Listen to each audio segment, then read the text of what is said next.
Back with us on the SportsMax Zone, we're continuing our discussion about the exclusive interview British broadcaster Piers Morgan snagged with Cristiano Ronaldo late last week. In part one of Ronaldo's tell-all, which was aired over 2 days, part one on Wednesday, part two today on Talk TV's YouTube channel, the Portuguese legend ripped into what he describes as Manchester United's lack of progress, poor infrastructure of the hierarchy, and the mentality of the club's youngsters. In the second part of his discussion, this is what he said about his absence during United's pre-season preparations.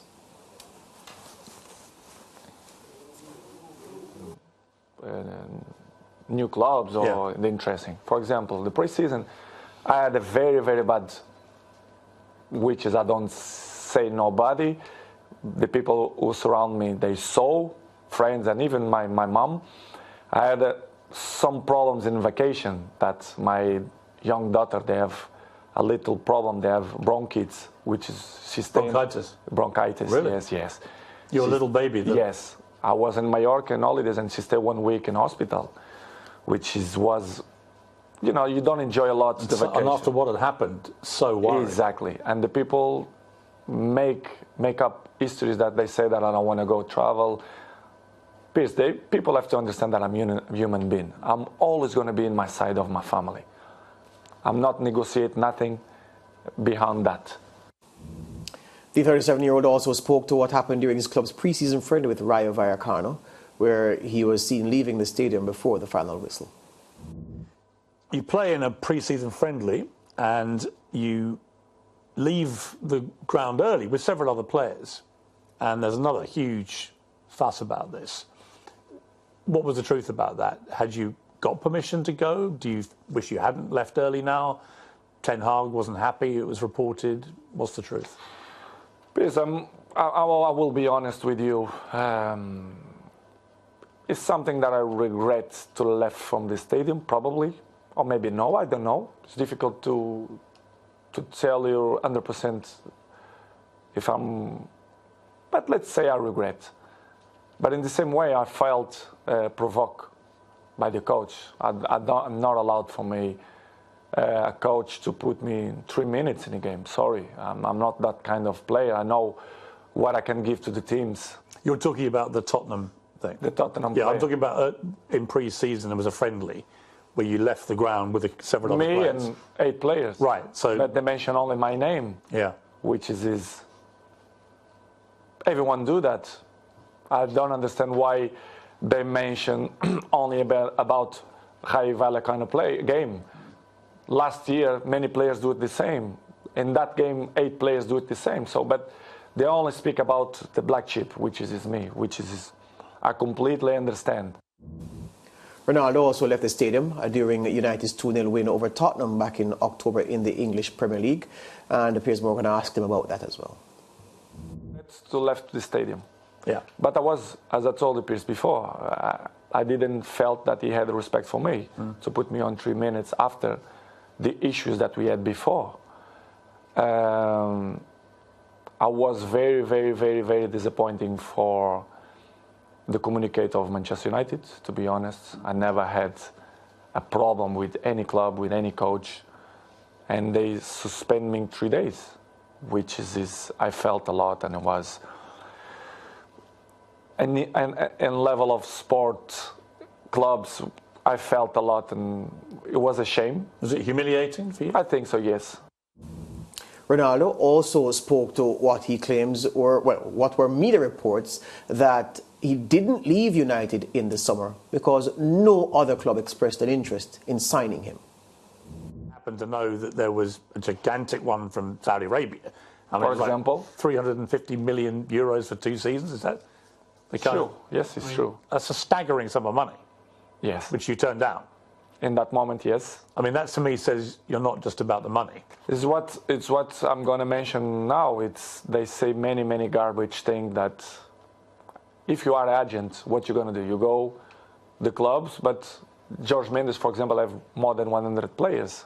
And they go Chelsea, they go Arsenal. They always mention Cristiano Ronaldo. They offer Cristiano. Piers, let's be honest. Who's the most expensive player, salary player that Premier League have in history? It's me, even with 37 years old. Why they even offer me to Sporting or Napolis, I will be honest with you. I didn't have many clubs, but I have many offers of the other clubs, right. Which is I didn't change because I didn't plan to do it. That's what he said. Yeah. Yeah. A lot of discussion points coming out of the interview. And George, you know, yesterday when we discussed it, you mentioned the manner in which the interview was framed. And there were a lot of emotional aspects for the regular human being listening and loving Cristiano Ronaldo for such a long time to say, you know, there were instances where they would feel as if the club was extremely unfair to him. Especially, okay, so, and I could cite one, the one with the baby boy when he died, 2, with baby girl getting bronchitis during preseason, and Cristiano Ronaldo, as of recently, has always come out and says that, you know, after some time, you recognize that, you know, you want to be with your family now, you know, he wants to be that sort of man, but as I say that, in the same breath, I'll say, so basically, he wants his cake, and he wants to eat it too. So he still wants to play at the highest level, but I get the sense that, you know, he still wants leeway to be made for him, and that's just in the instances of his family and whatnot. What do you have to say on that?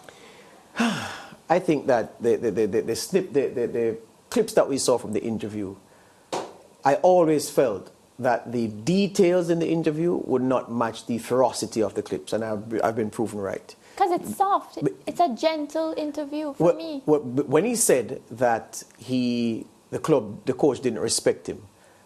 He didn't just say that just so. But many people expected him to go into detail to give an example. The reason he's given for saying that the coach didn't respect him, it's soft. He says he didn't respect me because he wanted to put me on with 2 minutes left against Tottenham. And that's a proper reason as to what he's saying. That's rubbish. That's no reason to say that you've lost respect for a man because so you're saying Ten Hag doesn't respect me and disrespected me and doesn't have respect for me. Well, Ten Hag disrespecting me and Ten Hag not having respect for me are 2 different things. Yeah? So he's saying that Ten Hag disrespected him by giving him 2 minutes. I can understand. I can accept that if he feels that way. But then he says Ten Hag has no respect for me because he wanted to put me on against Tottenham for 2 minutes. But remember, you said yesterday that this is a man that doesn't understand the English language perfectly. That's not an understanding of English issue. That's an understanding issue. And I'm saying he gave the impression that he was going to give details, cite examples of what Ten Hag did and said that caused him to conclude that Ten Hag didn't have respect for him. And when the interview came and they said, okay, Ronaldo, what happened to cause you to conclude that Ten Hag didn't have respect for you? He says, well, he wanted to put me on in the final 2 minutes of a home game. We were winning at the end of our best performance of the season. He wanted to put me on, and that's how I know he didn't have respect for me. The other thing is this. Where he said that the preseason, he might be absent from the preseason, and the club not believing him. So when he said the club didn't believe me that my child was sick, when Piers Morgan says, so did they believe you? He said, well, maybe they believed me, maybe they didn't believe me. It is softer than what we heard in the clip because the clip said, he said, well, we heard it, we saw him saying, they didn't believe me, they doubted me. But then when Piers Morgan put it to him, he says, well, maybe they doubted me, maybe they didn't doubt me. I'm not so sure. So it takes away. So I'm saying, to support the claims that he made, he should have said, well, Ten Hag didn't respect me because Ten Hag did this. All Ten Hag did was try to put him on at the end of a game. United were winning against Tottenham. That's not sufficient grounds to conclude that the coach has disrespected you unless you are waiting for any little thing to be able to say, see, the club doesn't respect me, the coach doesn't respect me. So all in all, I think that the interview today, Mariah, it said to me that Cristiano Ronaldo doesn't believe in teamwork because he's saying that it's disrespect to ask him to come on at the end of a game. So I'd like to hear him, a serious interview would have asked him, so what about any player being asked to come on late in any game, under any circumstance, whether the game is your team is winning or your team is losing. So if every player should say, well, the game is almost up, I'm not coming on, what will we have? So there are certain players who should come on late in a game to help a team, but there are certain players who should not be. And then the same pundits who will support this and the same supporters of him who will support this are the same ones who will tell you that football is a team game and everybody should be willing to sacrifice for the benefit of the club. It's rubbish. But he did say he regret doing that too. No, he said he regretted leaving the the stadium. But he was so upset by being asked to come on late in the game that he did what he did. And then, look at this now. The man is saying he has lost respect for the coach because the coach doesn't respect him. Because they punished him for doing what no other player in the history of the Premier League has ever done. How can you be upset that they punished you, banned you for 3 days from the club, stood you down from the Chelsea game because you did something unprecedented in Premier League history? It would have been okay if he sat on the bench and started throwing his clothes around, fine, because he's done that already, throwing down his shirt under Alex Ferguson when he was substituted one day. It would have been fine if he had walked, well, not even fine. I could understand if he walked off and went into the dressing room and sat there and smashed up the dressing room, as players have done in the past. But you left and you walked out of the team, on the team, in a game, and you say that to ban you for 3 days? You want to be victimized? You want people to be sorry for you because you were punished for doing this? The man is delusional. That's the point I'm making. And he says that he can't score goals when he's not happy. Right. He can't score goals because he's old. Affected. That's the point. He did say that he's very fit right now. He's confident and he's excited for the World Cup. He said he's in the best shape that he can be. Mariah, he said that there are other players who miss pre-season who aren't being treated like him. Newsflash. Nobody in the Manchester United squad other than Cristiano Ronaldo missed pre-season. Anybody else who did was in hospital or convalescing from an injury, which the club knew from before preseason started, so they weren't picked. He's the only one who was fit who opted not to go. So it's not true that, why me? And then Cristiano Ronaldo criminally conflates what the media said about him with what the club did to him. He said that after the Rayo Vallecano game, when he and other players left, when 8 players left in total, including himself, that they only highlighted me. It wasn't the club who said so. The club said nothing about who left. It was the media who first reported that Ronaldo left. It was the media who first reported that Ronaldo was one of a few. And then Ten Hag was asked about it. So he's upset with the club for something that the media did. There are several times in the interview you can see that criticism of him in the media from journalists, pundits, from armchair fans, which have hurt him. He then transposed that onto the club. So the man is a madman. Do you think it's a build-up of everything that would have happened and he just lashed out? But of course, of course it was lashing out. Listen, Cristiano Ronaldo's behavior, his behavior is not that of one of the best players of all time. And that he is, but his behavior well below that standard. He wants to play for 2 more years. Where is he going, George? I have no idea where he's going. In part one of the discussion, maybe he's going to Arnett Gardens. Ronaldo called out a few of his past teammates who he says have unfairly criticized him in public. Among those, Gary Neville. Gary Neville spoke to Sky News earlier today. True, what he said, but the reality of it is, I think that all's fair in love and war. You know, I know that I live in the game of criticism and that I have to accept it back, and I get plenty of it back. I love all my teammates that I played with, including Cristiano.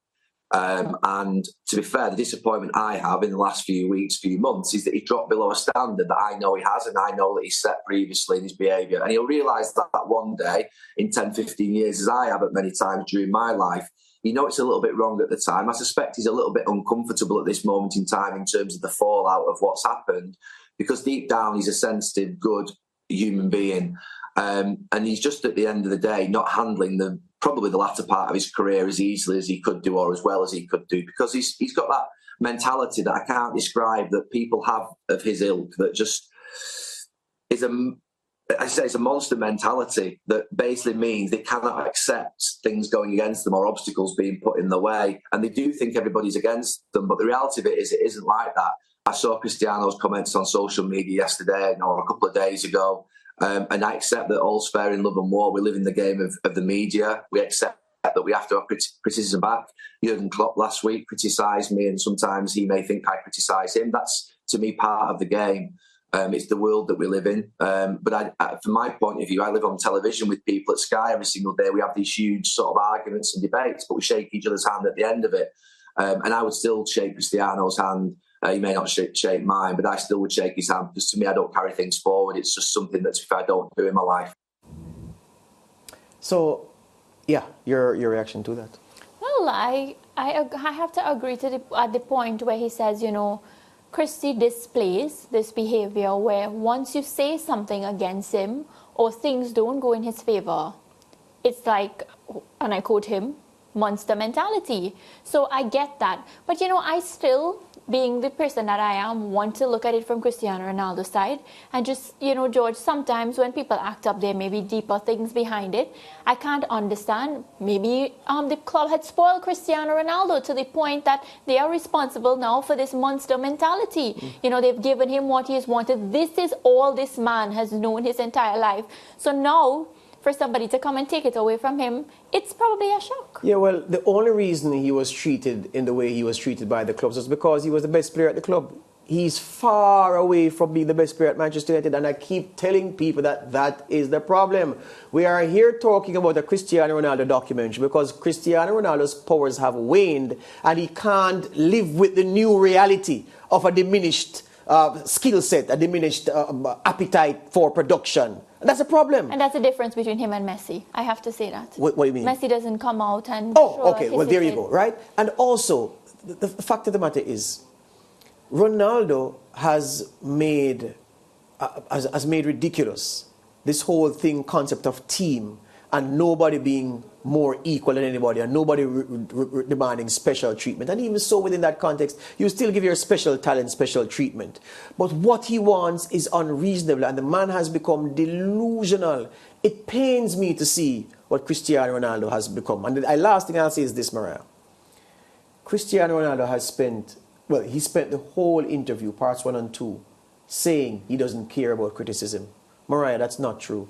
Mariah, it's because the criticism hurts him so much. It's because he's so jarred by criticism every time it comes and from wherever it comes. That's the reason why we are here talking about this documentary as well, because the criticism hurts him so much, and yet still he says he doesn't care for the criticism. He doesn't listen to people who don't talk good about him. That's not true. But he is a narcissist, and it's because he's a narcissist why he's one of the best footballers of all time. He's an egomaniac, and it's because he's an egomaniac why he's one of the best players of all time. But an egomaniac and a narcissist only work in circumstances where they are producing at optimum levels. Ronaldo ain't scoring, he ain't winning games, he ain't the best player in the club anymore. All of a sudden it becomes troublesome. It's the way of life. All right. Well, still to come on the SportsMax Zone, we'll have After Track with Lance Whitaker. Also, a look at Canada, USA, Mexico, and Costa Rica, the 4 teams that will be representing CONCACAF at the FIFA World Cup.